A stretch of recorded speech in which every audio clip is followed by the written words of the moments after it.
Sayap bersenjata kelompok Hamas Brigade Al-Qassam mengumumkan serangkaian operasi yang mereka lakukan di wilayah Khan Younis yang terletak di bagian selatan jalur Gaza.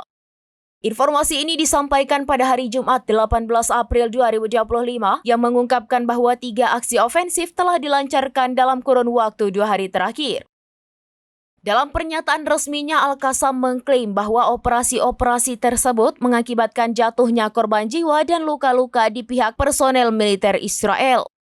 Sebelumnya, sebagaimana dilaporkan oleh Tribun News, Al-Qassam menyatakan telah melakukan taktik penyergapan terhadap pasukan Zionis pada hari Rabu 16 April 2025.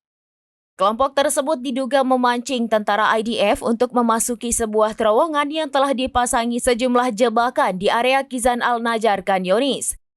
Ketika pasukan Israel memasuki area tersebut, Al-Qassam kemudian meledakkan bom-bom yang telah dipersiapkan.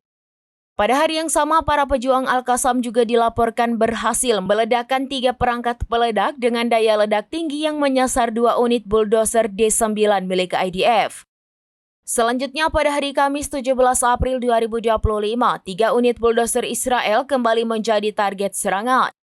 Serangan kali ini melibatkan penggunaan granat berpeluncur roket jenis Yasin 105, bahan peledak Shawa, serta bom barel.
Download Tribun X sekarang, menghadirkan lokal menjadi Indonesia.